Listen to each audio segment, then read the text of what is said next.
नमस्कार दोस्तों, welcome to my channel लोगों की कहानी लीला के। आज मैं आप लोगों को बहुत ही छोटा कहानी सुनाने जा रहा हूँ, पर बहुत ही अच्छा कहानी है। बहुत ही अच्छी लगेगी आप लोगों को। कहानी आप लोग लास्ट तक जरूर सुने। यह कहानी है एक अमेरिकी कपल की। उन लोगों के बीच शादी होने के बाद से ही कुछ बातों से झगड़ा होता रहता था। उन लोगों के बीच हर रोज़ झगड़े होने की वजह से उन लोगों के बीच की जो प्यार था वो ख़त्म हो गया था और उन लोग के बीच दूरियां आ गई थी। अब वो लोग एक दूसरे से तंग आ गए थे, तो एक दूसरे को वो डिवोर्स देने चाहता था। आखिरकार उन लोगों के बीच डिवोर्स हो ही गया। डिवोर्स में उनकी बीवी ने उनसे बहुत सारे पैसे डिमांड किए और उसके पैसों का जो डिमांड था वो बहुत ही ज़्यादा था, जो उसके लिए बहुत भारी रकम थी।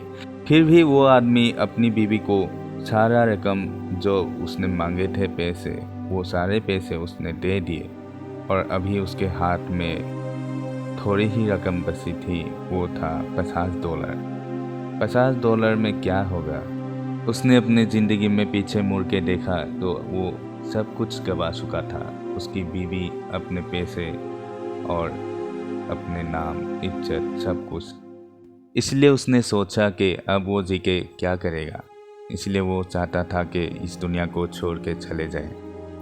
तभी उसके मन में एक ख्याल आया कि उसके हाथ में अभी भी $50 है।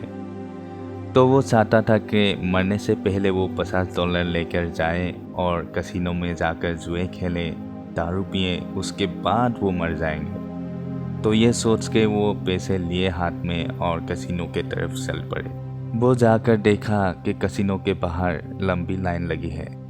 फिर भी वो लाइन में खड़ा हो गया। वो सोचा कि आज जैसे भी हो कसिनो में घुसना ही है मुझे।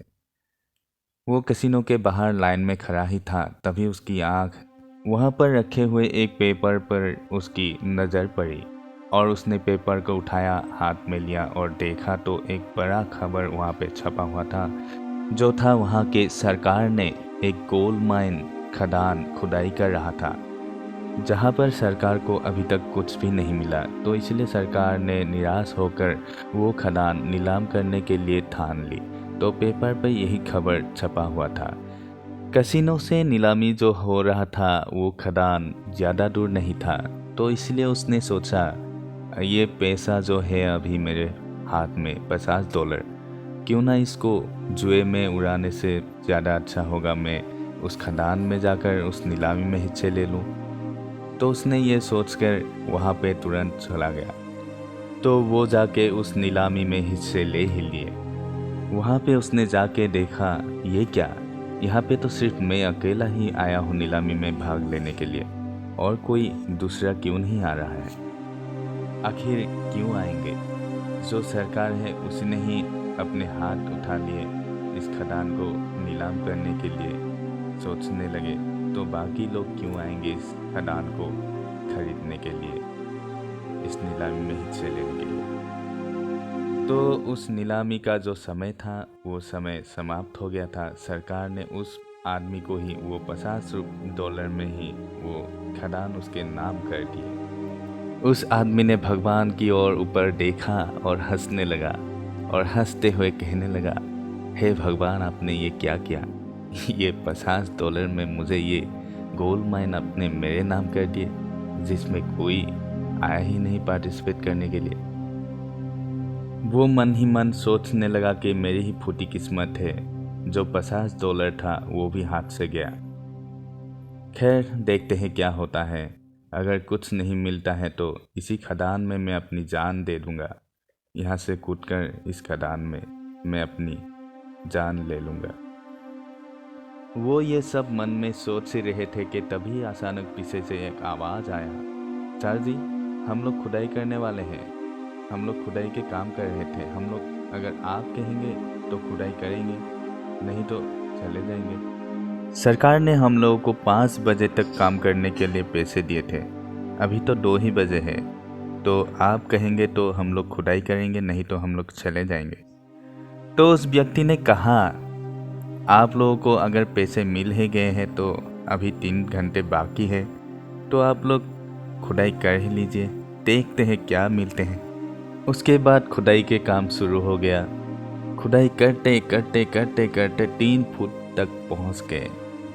जब 3 फुट तक पहुंच गए, उस आदमी के खुशनसीबी ने दस्तक दे दी।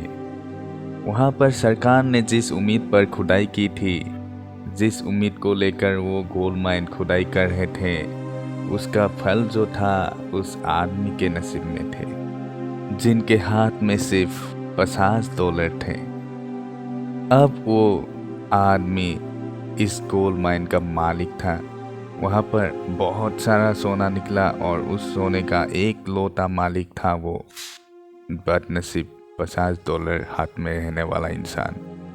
अब वो बदनसीब आदमी एक बहुत बड़ा मिलीनियर व्यक्ति बन गया था, जिसके हाथ में अब सब कुछ है। तो दोस्तों, इसीलिए कभी भी ज़िंदगी में हार नहीं माननी चाहिए और ज़िंदगी में आखिरी दम तक लड़ना चाहिए, और जो लड़ते हैं उनके ही जीत होते हैं। तो दोस्तों, मिलते हैं एक नई कथा कहानी के साथ। तब तक के लिए आप सभी से विदा लेता हूँ। आप सभी को दिल से प्रणाम।